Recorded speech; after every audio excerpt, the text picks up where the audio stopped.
Buenas noches a todos. Continuando con la mesa en torno al centenario de la imprenta editorial Minerva, vamos a culminar esta jornada con la presentación del catálogo de tipos orlas y viñetas de la imprenta editorial Minerva. Para ello vamos a tener nuevamente a Luis Alberto Castillo y también nos va a acompañar Katia Guerra con una presentación en relación a la conservación y restauración del catálogo de tipos de la Pontificia Universidad Católica del Perú. Ella viene en representación de Casa de la Literatura Peruana, quienes actualmente tienen parte de los tipos que forman actualmente Patrimonio Cultural, perdón, de la Nación. Sin más, porque sé que estamos un poco tarde, voy a darle el pase a Katia, así que nada, muchas gracias. Hola, ¿se me escucha? ¿Sí se me escucha? ¿O acá? Hola, ahí.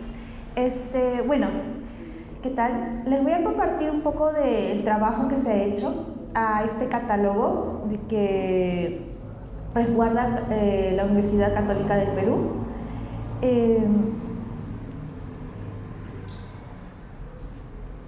Bueno, a partir del proyecto centenario de la imprenta editorial Librería Minerva, la Casa de la Literatura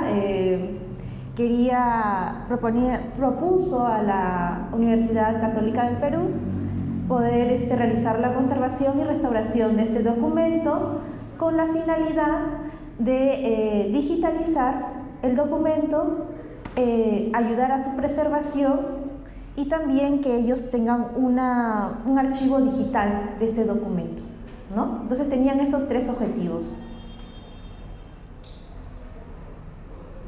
Bueno, estos son en términos generales algunos datos sobre el documento,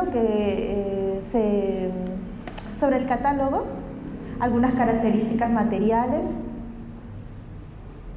Y claro, este catálogo buscaba exhibir la diversidad de tipos de diseños que contaba la imprenta. Entonces, como señalé, la idea principal era preservar, estabilizar el documento, que esté en las mejores condiciones para su digitalización, para que este proceso de digitalización no dañe al documento y además tener la mayor información posible del documento en sí, ¿no? Porque por ejemplo, las portadas tenía elementos, etiquetas adheridas que tapaban información. Entonces la idea es tener la mayor información del documento tal como es. Entonces, antes de cualquier intervención en conservación, siempre hay una evaluación del documento. Bueno, este documento, por su material, las mismas características del material, es un documento de papel moderno, y por el uso mismo presenta deterioros, ¿no? Como todos nuestros documentos, nuestros libros presentan deterioros de acuerdo a las características materiales y también al uso que le demos o cómo lo almacenamos. Por ejemplo, tenía rasgaduras, faltantes. También muchas veces pasa eso, ¿no? Que cuando hay un libro o un documento que está dañado, buscamos estabilizarlo de alguna manera, ¿no? Y en este caso lo que hemos utilizado es un refuerzo de cartulina, ¿no? Entonces, en este caso no sería lo indicado porque también crea una fuerza en el documento, en el libro, y está dañando, ¿no?, la zona de la abertura del libro.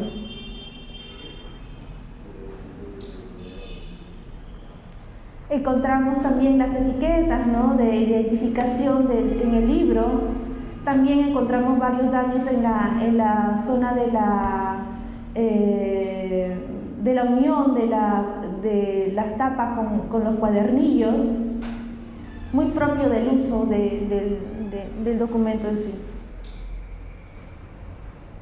Y bueno, el uso de la cubierta plástica, que no está mal, pero que puede traer sus problemas dependiendo del lugar donde se resguarda el documento, ¿no? En lugares donde hay bastante humedad es un problema. Otro elemento propio del material en sí es unas manchas amarillas, que es propio del papel de pasta de madera. No sé si ustedes han visto unas manchas amarillas en sus libros. Ya, esos son elementos metálicos que aparecen en el papel propio de la pasta de madera que ha sido utilizada, ¿no? Y elementos ácidos que presenta el papel. Entonces, muchas veces aparecen estos elementos que nos hablan de cierto daño químico en el papel. También este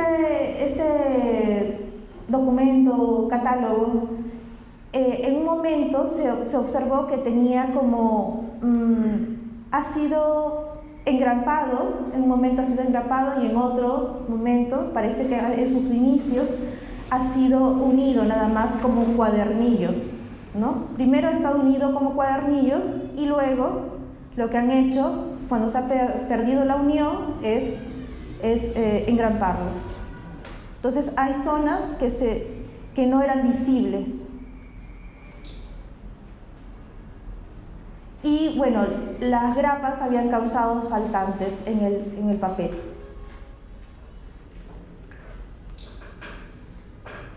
Bueno, esta es una evaluación general de los deterioros que se observaban en el documento. Y antes de hacer toda intervención en conservación, espero no aburrirles, pero siempre hacemos una evaluación también de las características del material, por ejemplo, el pH. Por ejemplo, les hablaba de que hay documentos que son más sensibles.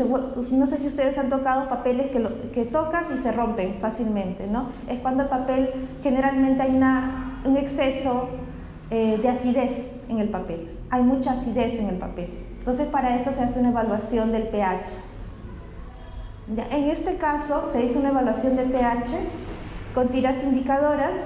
El pH no estaba muy ácido, eso es una buena noticia, porque si no tendría que haber un tratamiento para disminuir esa acidez.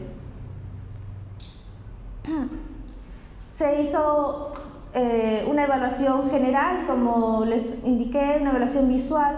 Para eso también se utilizó luz transmitida, que nos permite ver, por ejemplo, los faltantes del soporte o características del papel, ¿no? Si tuviera, por ejemplo, hay papeles que tienen filigranas, los papeles antiguos, ¿no? Tienen filigranas, eso se puede observar con este tipo de...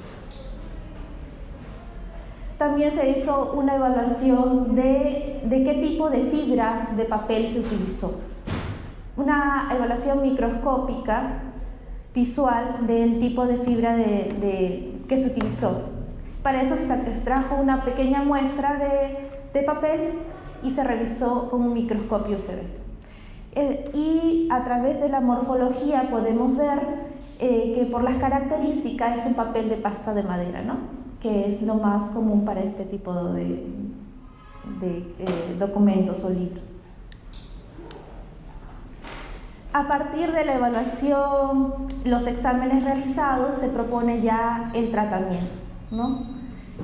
Todo tratamiento va a depender de lo que encontremos en la evaluación, ¿no? Por ejemplo, si hubiera tenido un pH alto, ácido, se tendría que bajar ese pH, ¿no? Y así sucesivamente, ¿no? Entonces, luego lo que se hizo es una limpieza básica con una brocha suave, para retirar los restos de polvo, una limpieza puntual con borrador para retirar las manchas de suciedad o acumulación de polvo también, retiro de elementos adheridos, estas cintas o estos papeles adheridos que no permitían visibilizar la información que tenía las tapas, también se retiraron.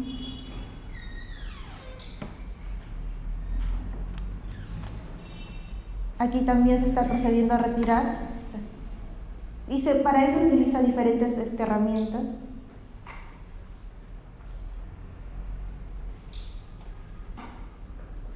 También el refuerzo, ¿no? que les mostré al inicio, se retiró. Para eso se utilizó humedad controlada, ¿no? Sí se pudo retirar todo el refuerzo de cartulina.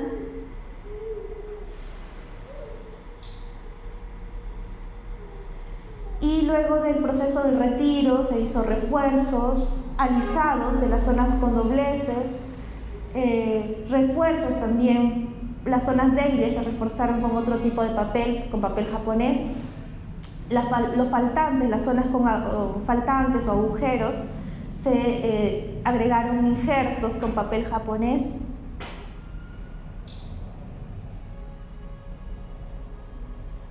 Siempre en el proceso de conservación y restauración lo que siempre se busca es utilizar materiales estables, es decir, que duren lo máximo posible en el tiempo, ¿no? Los materiales, los adhesivos y materiales que se utilizan son materiales que van a durar 100 años, ¿no? Y que son reversibles, ¿no? Que si uno considera necesario retirar, se puede retirar.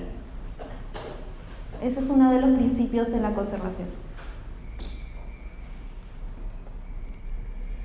Y bueno, ahí está el proceso de refuerzo. Si ustedes pueden ver, hay un elemento blanquito que está acá en la mano. Ese es un papel japonés con el que se está haciendo el refuerzo de la zona débil, ¿no? Y bueno, ya terminando el proceso de refuerzo, aquí podemos ver también que ya la tapa ya está, se ha retirado el refuerzo de cartulina, ya se ha hecho un refuerzo de la zona de la tapa también, ya está estable. Ya se había retirado también las grapas, se procedió a unir los cuadernillos, como estaba en un inicio este catálogo, ¿no? Unido en cuadernillos. Y se procedió a unir con las tapas. Y este es el proceso de unión, ¿no? Finalmente es la elaboración de la unidad de conservación, que es un proceso, es un elemento para proteger al documento o al libro de que éste no se dañe con el entorno, ¿no? Y para facilitar su manipulación y traslado. Igual todos al tamaño es a medida. Bueno, este es el después, que vamos a ver una comparación. Y esto es, ¿no? Cómo se tenía el catálogo en un inicio, ¿no? Con la cubierta de plástico, con los elementos adheridos, con presencia de suciedad, y cómo se terminó el trabajo de conservación y restauración. Siempre el trabajo de conservación y restauración no busca devolver, hacer un nuevo o devolver completamente un documento como si fuera nuevo un documento, ¿no? Sino que se respeta también el paso del tiempo sobre el documento, ¿no? Lo que sí se busca es estabilizar el documento, que no se siga deteriorando. Y bueno, al final también se dieron algunas recomendaciones. Monitoreo, ¿no? Siempre el monitoreo del estado de conservación de la pieza, revisión ambiental de las condiciones ambientales y bueno, un protocolo de manipulación y traslado del documento. En general, en este caso se ha trabajado la conservación curativa y la restauración del documento, ¿no? Con la finalidad de digitalizar el documento y que no se dañe en este proceso. Pero en general, lo que siempre se establece en conservación, lo más importante es la conservación preventiva. Eso para que lo tengan así como un tip, ¿no? Es decir, buscar que las condiciones donde almacenamos nuestros documentos sean las mejores, ¿no? Y bueno, que todo tratamiento sea realizado por personas capacitadas y que todo el tratamiento sea documentado. Sí. Eso sería todo. Muchas gracias.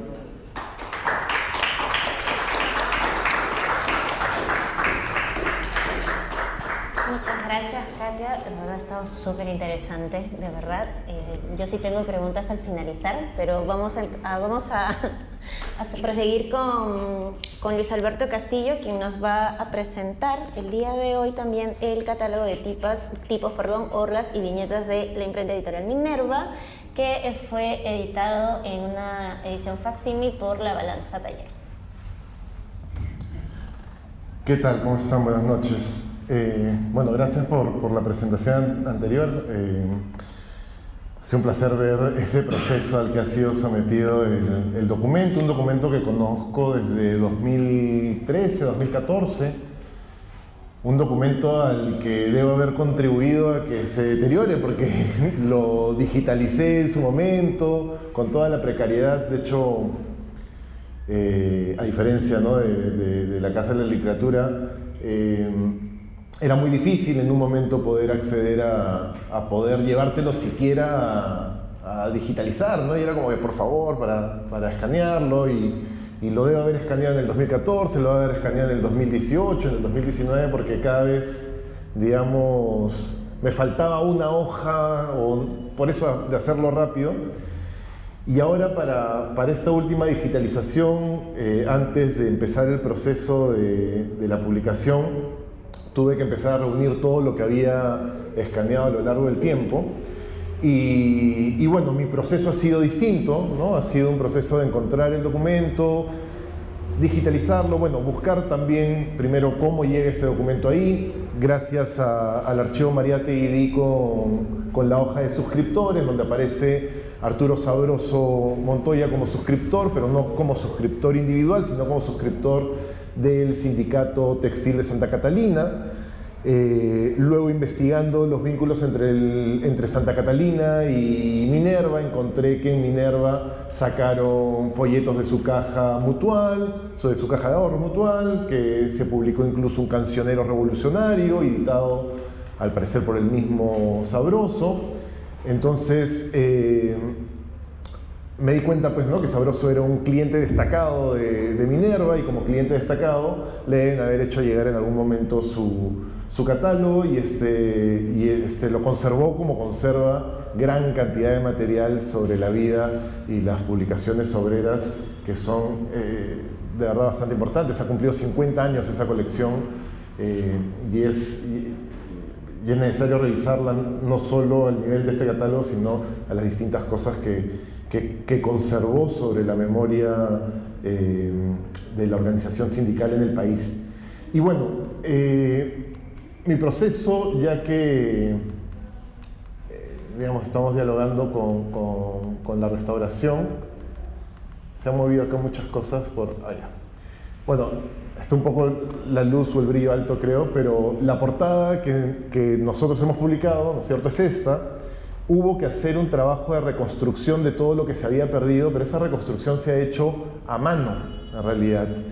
Gisela Adriansen ha podido recuperar, ¿no?, dibujando muy fina, y un trabajo en realidad admirable, para recuperar aquello que, como mostró en la presentación anterior, se había perdido, pues, por los stickers de la biblioteca.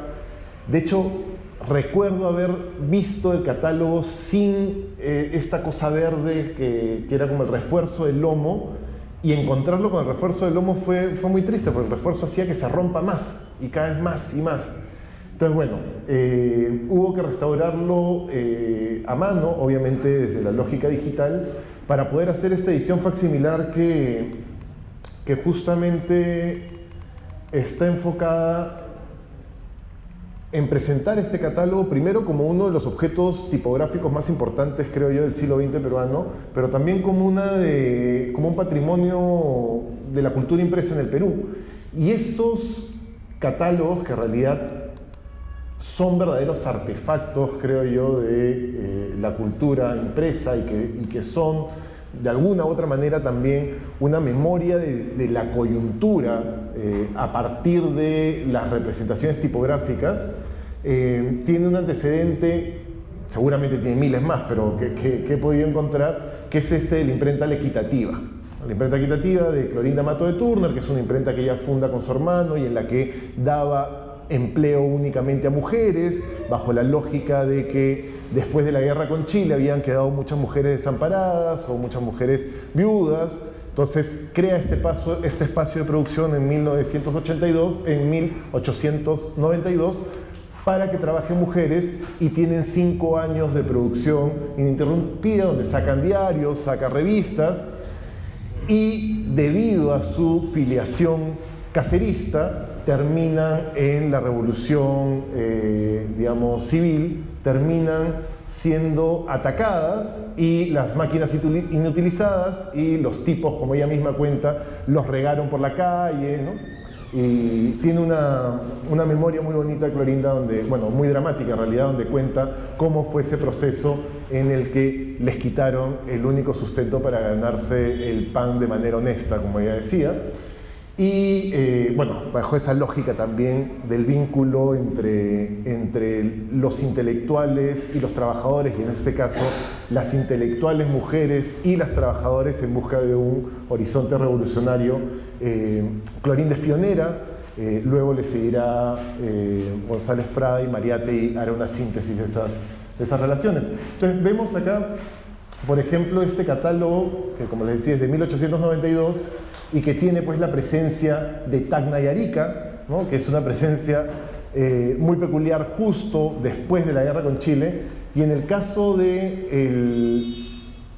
el catálogo de Minerva, también nuevamente por estas preocupaciones nacionales a través de la tipografía, o esta capacidad de la tipografía para sintetizar ciertas problemáticas locales, tenemos ahí la pregunta por Tacna. En un momento de pleno o plebiscito, la idea de que se pueda llevar un proceso plebiscitario para que se elija pues de qué lado quieren estar, ¿no? De Perú o Chile. Tú revisas las portadas de 1925 de Mundial de Variedades y todas hacen referencia al problema plebiscitario. Entonces, estos catálogos tienen esa capacidad también de dar cuenta de una situación local.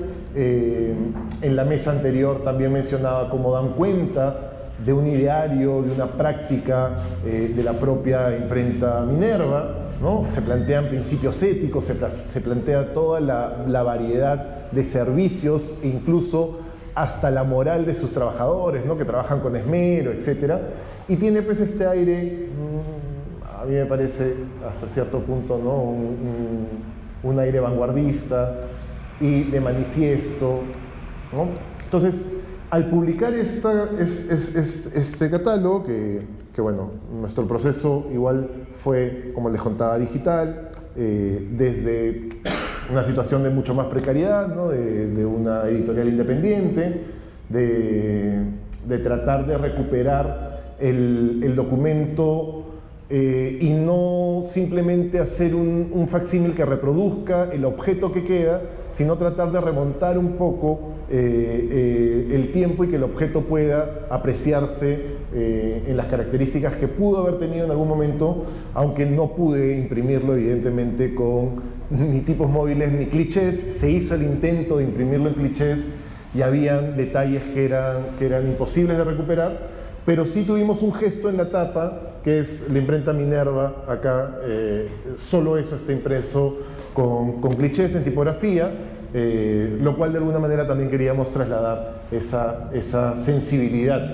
Entonces, a partir de esta publicación, una de las cosas que, además en el contacto con Ana, una de las cosas que nos dábamos cuenta es que podía servir para identificar otras cosas que se habían publicado por Minerva.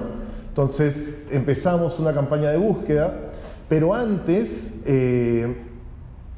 pensé que también sería un bonito homenaje desarrollar una especie de campaña de uso de los materiales que aparecían en el catálogo.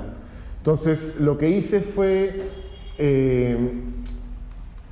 digitalizar, o mejor dicho, vectorizar varias de las orlas, las viñetas y las tipografías que aparecen en el documento, las subí a un drive, y desde el drive tú puedes descargarlas.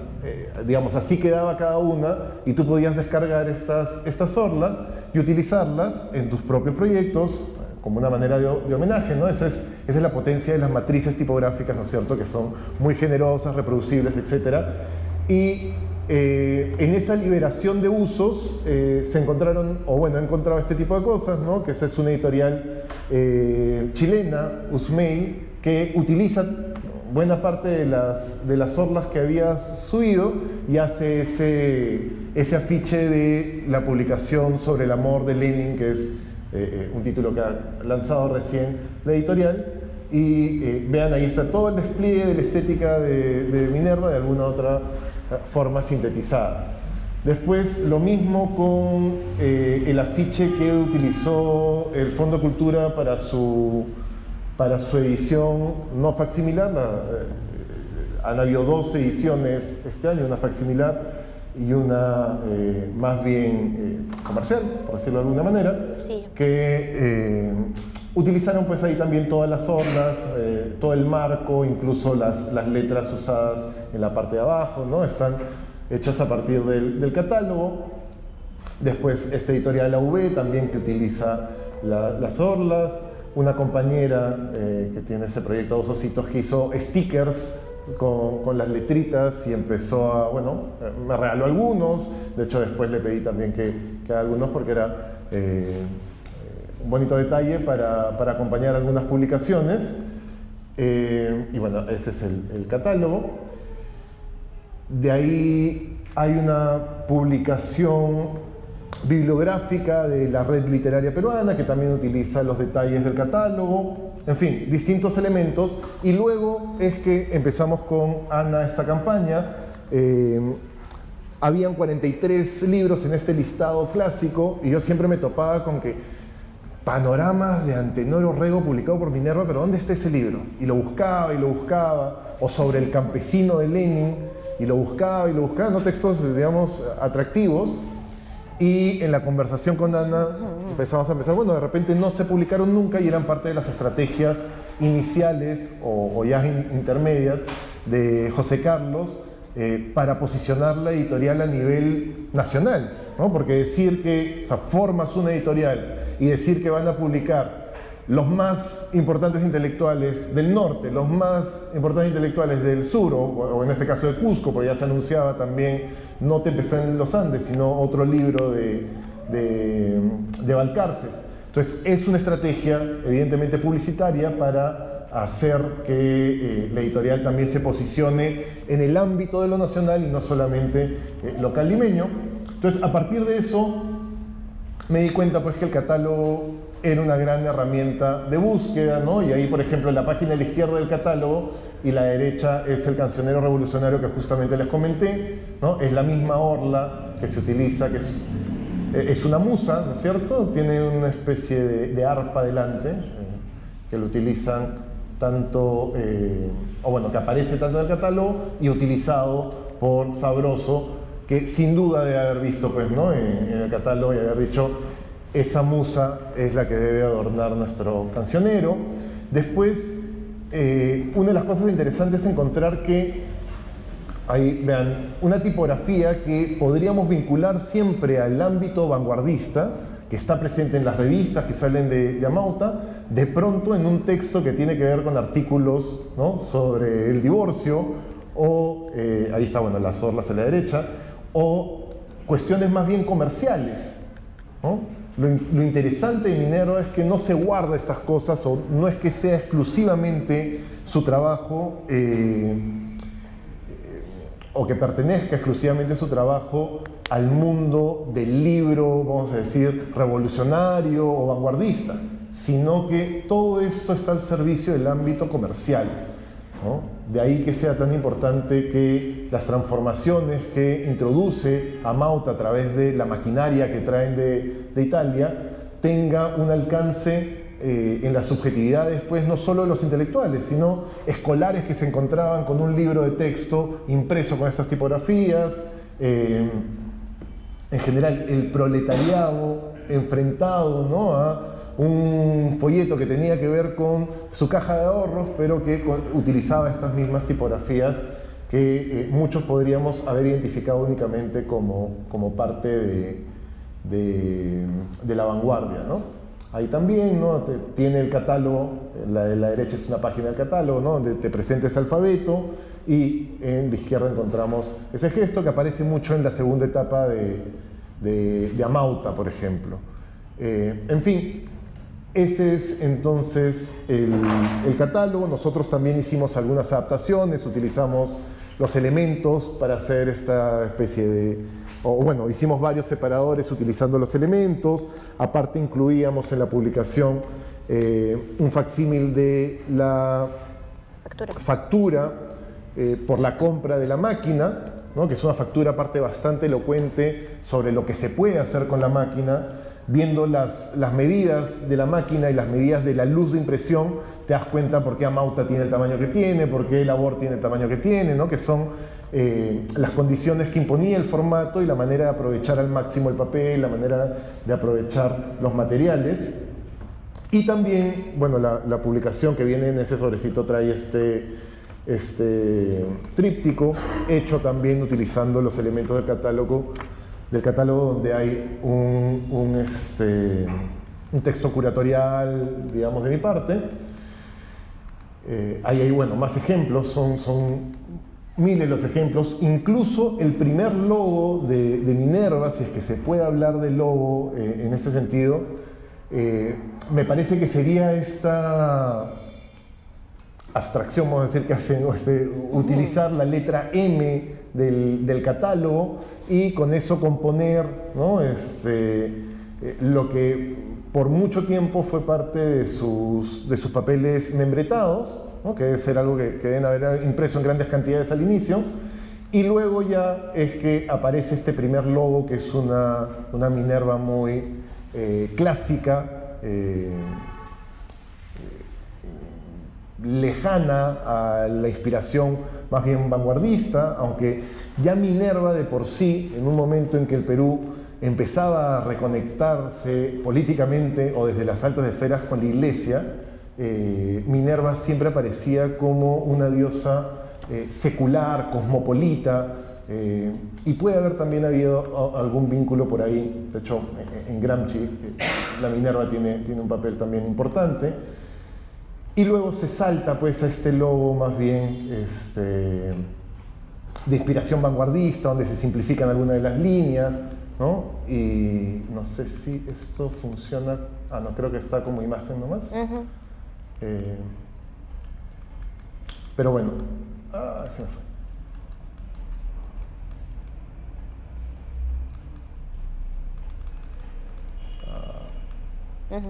Y luego se pasa pues de ese logo al logo ya no de la diosa de la sabiduría, más bien romana, sino al guardián del saber andino.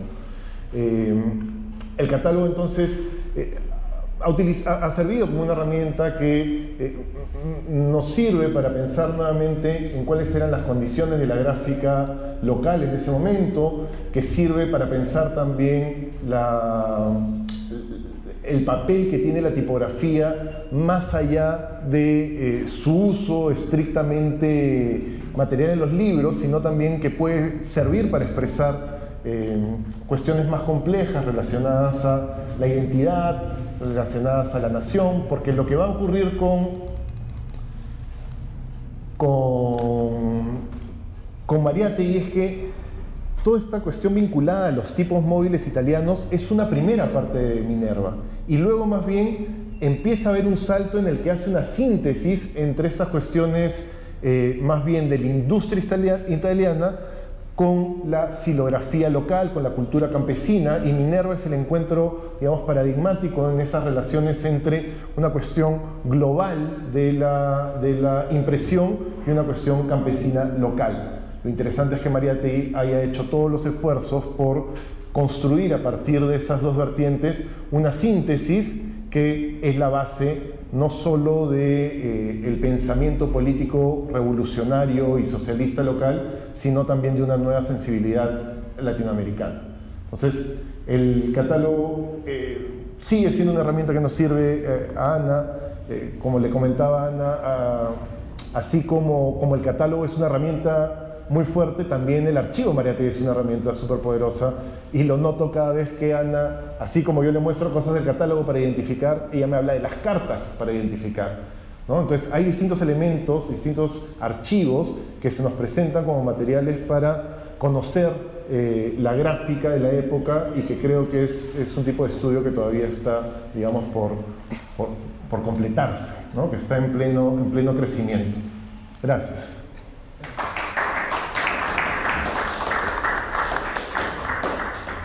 Muchas gracias, Beto.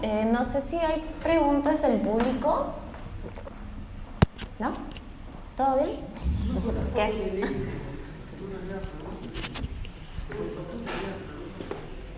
¿No hay ninguna? Bueno, yo en realidad mi pregunta es un poco personal a Katia con respecto al proceso de conservación y restauración del catálogo. Yo vengo de la bibliotecología, así que en realidad hay algunos pequeños cursos que hemos compartido en lo que viene a ser restauración y conservación. Yo creo que es una pregunta un poco más amplia, pero sí yo sé que desde la parte más artesanal, es decir, del usuario que tiene sus propios libros, o sea, y lo digo para todos nosotros, o sea, hay una forma en la que se pueda hacer un proceso de conservación desde casa. O sea, como yo, como persona que tiene algunos objetos que quiere conservar, porque claro, obviamente no vamos a tener todos los materiales ni los recursos, porque yo sé que la conservación y la restauración es costosa en algunos casos.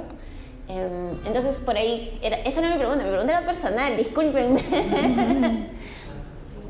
Por ahí sí tenemos una pregunta. Entonces, sí, así que sí, esa era mi pequeña consulta, discúlpenme ustedes. Sí, cada uno puede contribuir a la conservación de los documentos o archivos o libros que tenga. Y de diferentes maneras, ¿no? Primero, como señalé, es muy importante las condiciones donde tenemos nuestros documentos, ¿no? Por ejemplo, si vamos a tener un lugar con mucha humedad, donde no lo limpiamos o lo tenemos en el suelo, ese documento se va a dañar, ¿no? Entonces, por ahí partamos. ¿Dónde guardamos nuestra documentación? Si lo monitoreamos, ¿no? Si vemos que está bien, ¿no? Cada cierto tiempo, ¿no? Por ahí estamos contribuyendo a la conservación. Después, la misma limpieza. La limpieza también es un proceso que cada uno puede hacer, ¿no? Una limpieza con brocha, por ejemplo. Y de ahí, claro, hay tratamientos como de conservación curativa, de restauración, que sí son más, que sí es necesario tener una base para saber qué hacer, ¿no? Porque no todo se puede intervenir por igual. Entonces, si desearan hacer alguna intervención mayor, sí tendrían que tener una capacitación. Pero lo básico es cómo guardamos nuestros documentos, nuestros libros y medidas como la limpieza, la ventilación. De espacios donde sean seguros, donde estén en las mejores condiciones posibles. Considerando la humedad de Lima. Claro. Por ejemplo, en el caso de los lugares como Lima, donde hay bastante humedad, buscar espacios con bastante ventilación, o que no esté cerca al suelo, o que no esté cerca a zonas de caños, tuberías, no sé, cosas así. La zona más ventilada que tengas en tu casa. Ajá. ¿Alguien? Sí, sí hablé del papel japonés. El papel japonés se utiliza para reforzar zonas débiles del documento, del papel. Si un papel está con rasgaduras, está roto, le colocamos un adhesivo encima y el papel japonés. Pero el papel japonés es un papel, digamos, ¿por qué se utiliza papel japonés? Porque es un papel muy estable en el tiempo, es un papel de muy buena calidad, entonces va a durar mucho tiempo, no le va a hacer daño a tu documento. Pero sí necesita todo un proceso para... El papel japonés lo tienes que conseguir en una tienda de conservación, el adhesivo también es una tienda de conservación. Al fondo.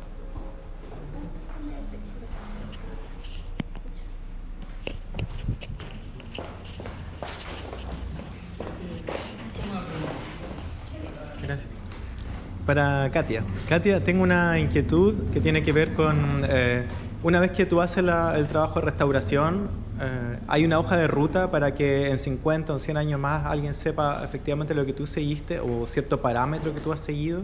Porque a mí me ha pasado, ponte tú, revisar material en la Biblioteca Nacional, específicamente de los 5 metros de poemas, donde, no sé si acá alguien ha podido ver 1 o 2 ejemplares de la Biblioteca Nacional, pero a contraste con la Católica, que es el espacio donde resguarda el catálogo tipográfico, los dos ejemplares están con adhesivos en varias partes del interior, ¿cierto? La carátula está montada en una portada bastante rudimentaria, digamos, de chamán, fue recortada y fue pegada. Entonces hay una serie de criterios un poco negligentes finalmente. Entonces mi inquietud es si es que en tu trabajo, en particular en este trabajo o en otras, tú generas una pauta y esa pauta la pasas para que efectivamente se sigan los criterios, y si has podido eventualmente luego hacer eso, si es que lo haces, seguir preguntar en 1 o 2 años después si es que siguieron o no esos parámetros. Porque probablemente, no sé si te han llamado después para, oiga, no seguimos el parámetro, está peor que antes, o está mejor, no tengo idea.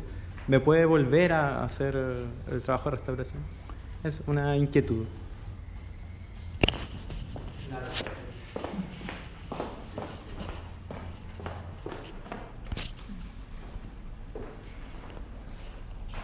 Sí, claro, cuando se interviene un documento o cualquier pieza, se genera un documento donde se establece qué es lo que se ha hecho al documento y también recomendaciones, ¿no? Y también debería ser entre las recomendaciones un monitoreo de cómo sigue el documento en el tiempo. Claro, lo que pasa es que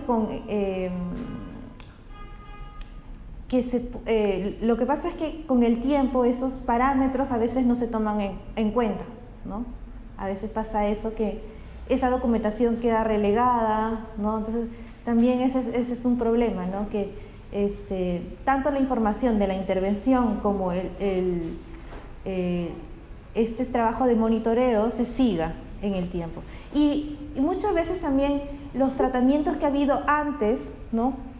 Los tratamientos de restauración que ha habido antes han seguido otra línea, ¿no? Actualmente es como que ha cambiado los parámetros o los principios de la conservación, ¿no? En un momento la intervención hacia la documentación o hacia los bienes culturales era más interventiva, era más... no respetaba ciertos criterios como la originalidad del documento. Entonces, por eso vemos que a veces hay casos donde hay una excesiva intervención sobre las piezas, o también en otros casos, que pasa mucho aquí en Perú, por ejemplo, es que son personas que no han tenido también una formación, ¿no? Entonces han intervenido como ellos han creído, ¿no? Entonces son varios problemas que pasan, ¿no? Entonces por ahí hay que buscar generalmente las instituciones lo que buscamos siempre es tener un registro de la intervención y también establecer qué criterios para su monitoreo del documento. ¿Y los libros formados con Minifan, por ejemplo, ayudan o no ayudan? Depende, porque lo que pasa es que si va a ser un documento que tú o un libro que tú vas a trabajar, vas a manipular siempre, no está mal porque lo protege. La cuestión es que la cinta con la que coloques el plástico no esté en contacto con la tapa. Pero si es un documento que tú vas a tener guardado y está en un lugar con mucha humedad, puedes crear como un espacio cerrado donde hay mayor humedad en el interior y puede formarse deterioros, ¿no? O puede aparecer ataques biológicos. Entonces, va a depender de varias cosas. Listo. Bueno, quiero agradecer a Katia y quiero agradecer a Beto por su participación en esta mesa. Ha sido una jornada bastante larga. El día de mañana seguimos con el simposio. También, como el día de hoy, a las 9 de la mañana, con la mesa de biología del fascismo. También tenemos una mesa sobre el mensaje de Oriente, semitismo y antisemitismo. Luego la mesa de la revolución y la inteligencia. Nuevamente tenemos otra mesa sobre biología del fascismo. Y por último terminamos con las presentaciones de las ediciones conmemorativas del centenario que se hicieron por la escena contemporánea, en este caso a cargo de Joel Rojas, de Martín Vergel y de Osmar González. Así que bueno, los esperamos el día de mañana. Muchísimas gracias por haber estado, a todos los que han estado con nosotros desde las 9.